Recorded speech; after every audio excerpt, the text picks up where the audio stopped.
میں درود شریف کے عنوان سے اپنی گفتگو کو ختم کروں اور امام بوصیری کا ذکر نہ کروں تو یہ ناانصافی ہوگی۔ حضرت امام بوصیری فالج زدہ ہیں، ساری زندگی بادشاہوں کے قصیدے لکھے ہیں، ساری زندگی بادشاہوں کی کہانیاں بیان کی ہیں، ان سے اعزازات پائے ہیں، تکریمات پائی ہیں، لیکن عمر کا آخری حصہ آیا، جسم فالج زدہ ہو گیا، سارے چھوڑ گئے۔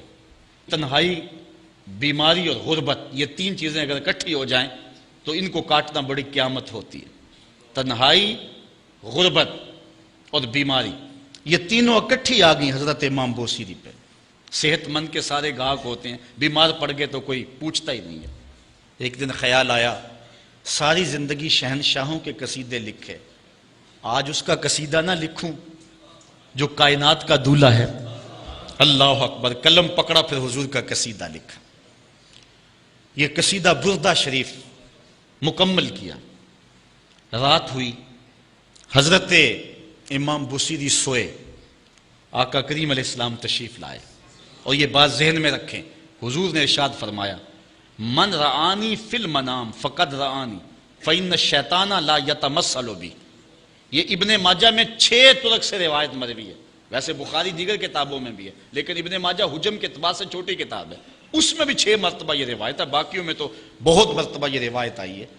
ابن ماجہ میں 6 طرق سے یہ روایت ہے۔ حضور نے فرمایا جس نے مجھے خواب میں دیکھا اس نے مجھے ہی دیکھا، شیطان خواب میں آ کر بھی میری مثل ہونے کا دعویٰ نہیں کر سکتا۔ اچھا، دوسری بات، جس نے حضور کو دیکھا اس نے حضور کو دیکھا، اور جس نے حضور کو دیکھا حضور اس کے خواب میں قصد، ارادے اور مرضی سے آئے۔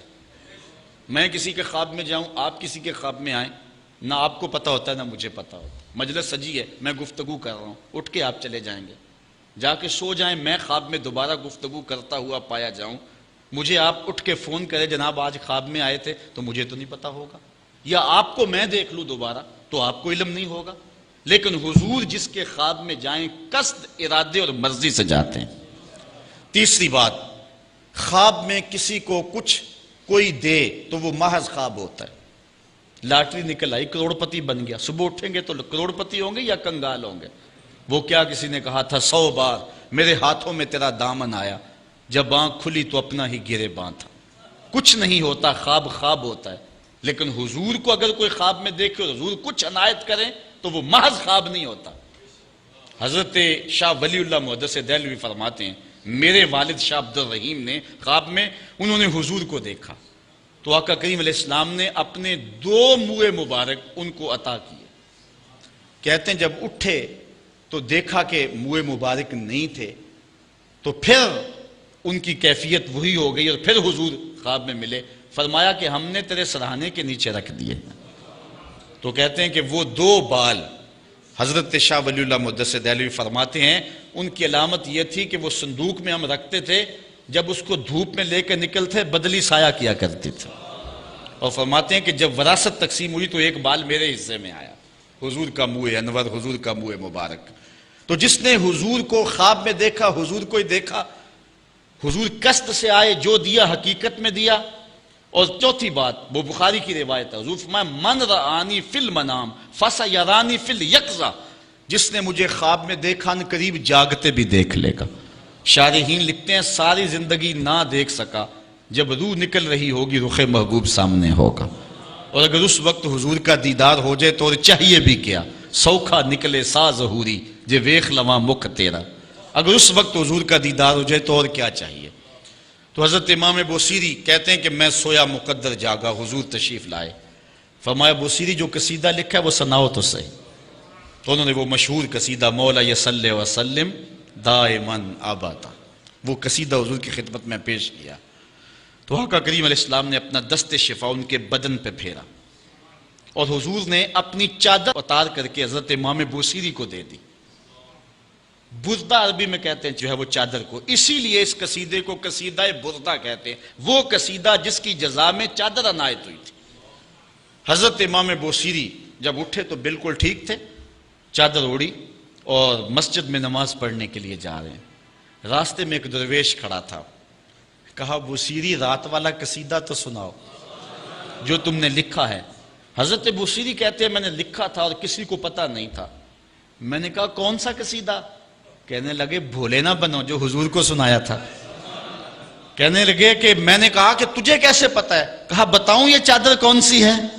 اللہ اکبر. تو امام بوصیری رحمت اللہ تعالی علیہ نے حضور علیہ السلام پر یہ درود لکھا، مولا یصلی وسلم دائماً ابدا، اور یہ جزا پائی. حضرت سید محمد بن سلیمان رحمت اللہ تعالی علیہ ایک بزرگ گزرے ہیں. یہ 708 ہجری میں پیدا ہوئے تھے. کہتے ہیں کہ میں ایک دن کسی بستی سے گزر رہا تھا اور وہاں ایک کنواں تھا، اس کا پانی تھوڑا سا نیچے تھا اور میرے پاس کوئی چیز نہیں تھی جس سے میں ڈول ڈال کر کے وہ پانی نکال سکوں. میں متحیر کھڑا تھا. ساتھ ہی ایک شکستہ سا کچا سا مکان تھا، اس مکان کے اوپر ایک چھوٹی عمر کی لڑکی کھڑی تھی. مجھے کہنے لگی کہ آپ پریشان ہیں؟ میں نے کہا ہاں بیٹے مجھے پریشانی یہ ہے کہ میں نے وضو کرنا اور نماز پڑھنی ہے اور وقت جا رہا ہے اور یہ پانی بہت نیچے ہے، اگر تم کچھ میری مدد کر سکتی ہو تو ضرور کرو. وہ چھت سے نیچے آئی اور اس نے آ کے اپنا لعاب اس کنویں میں پھینکا. حضرت شیخ سید محمد بن سلیمان فرماتے ہیں کہ میں نے دیکھا کہ یکا یک کنویں کا پانی اچھل کے کناروں تک آ گیا اور بہنے لگا. میں نے جلدی سے وضو کیا اور پھر میں نے اس لڑکی کو کہا میں تجھے اللہ کا واسطہ دیتا ہوں، تو مجھے بتا کہ تیرے پاس ہے کیا کہ تیرے لب کے ڈالنے سے یہ پانی اچھل کے اوپر آ گیا. تو اس لڑکی نے مجھے کہا کہ یہ جو مرتبہ مجھے ملا ہے بکثرت الصلاۃ علی من کان اذا مشى فی البر تعلقت الوحوش باذیالہ، یہ مرتبہ میں اس پر درود پڑھ کے حاصل کیا ہے جب وہ جنگل سے گزرتے تھے تو جو جانور تھے قدموں سے لپٹ جاتے تھے، میں ان پر درود پڑھنے کی برکت سے جو ہے وہ یہ مرتبہ حاصل کیا ہے. تو حضرت سید محمد بن سلیمان کہتے ہیں کہ پھر میں نے ارادہ کر لیا کہ میں ساری زندگی حضور علیہ السلام پر درود پڑھتے ہوئے اور درود لکھتے ہوئے گزاروں گا.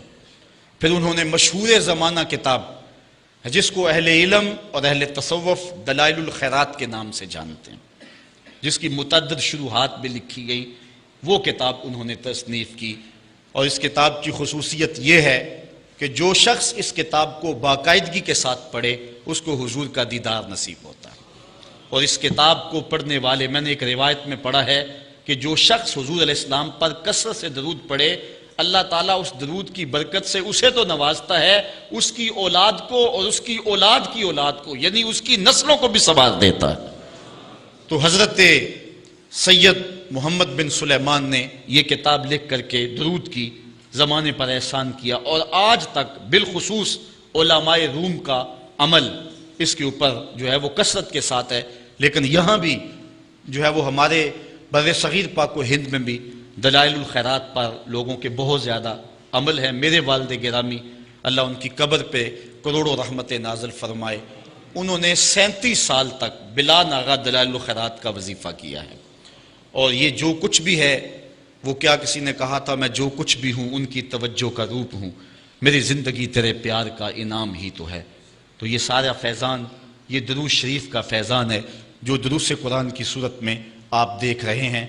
حضرت سید محمد بن سلیمان رحمت اللہ تعالی علیہ کا پھر انتقال ہو گیا اور سوس نامی ایک بستی کے اندر ان کو دفن کر دیا گیا. پھر اس کے بعد 77 سال کے بعد ان کو وہاں سے مراکش منتقل کیا گیا، اور آپ کو جب دفن کیا گیا، اور یہ بات اخبار مشہورہ میں سے ہے کہ آپ کی قبر کی مٹی سے درود کی برکت کی وجہ سے کستوری جیسی خوشبو آیا کرتی تھی. اور جب اتنے طویل عرصے کے بعد ان کو قبر سے نکالا گیا تو جب وہ فوت ہوئے تھے تو انہوں نے تھوڑی دیر پہلے حجامت بنائی تھی، اور جب لحد سے ان کو نکالا گیا 77 برس بعد تو ایسے لگتا تھا کہ جس طرح ابھی خط کروایا ہے. اور لوگوں نے ان کے جسم کو انگلی لگا کر کے دیکھا تو جس طرح ایک زندہ شخص کے جسم کو انگلی لگائیں تو خون ہٹ جاتا ہے اور جگہ زرد ہو جاتی ہے، تو ایسے ہی لوگوں نے پایا کہ جگہ زرد ہو گئی. پھر انگلی اٹھائی تو جو ہے وہ پھر وہاں دوبارہ سرخی آنے لگی. تو اس شخص نے بتایا کہ یہ دیکھو کیا ہے، تو پھر جو بھی زیارت کرنے آتا وہ انگلی لگا کے دیکھتا اور اس طرح دباتا آپ کی جلد کو، اور وہ زرد ہو جاتی اور پھر دوبارہ خون آتا. تو پھر ان کی زیارت بند کر دی گئی اور وہاں سوس سے اٹھا کر کے ان کو مراکش کے اندر دفن کیا گیا۔ جو شخص حضور علیہ السلام پہ درود پڑھے تو اس کو حیات جاوداں مل جاتی ہے، اور صاحب درود نبی کا کمال اور مرتبہ کیا ہوگا۔ تو فرمایا ان اللہ و ملائکتہ یصلون علی النبی یا ایھا الذین آمنوا صلوا علیہ وسلموا تسلیما۔ آؤ ہم حضور کی بارگاہ میں پورے ادب سے ہدیہ درود پیش کریں۔ الصلاۃ والسلام علیک یا رسول اللہ وعلی آلک واصحابک یا محبوب رب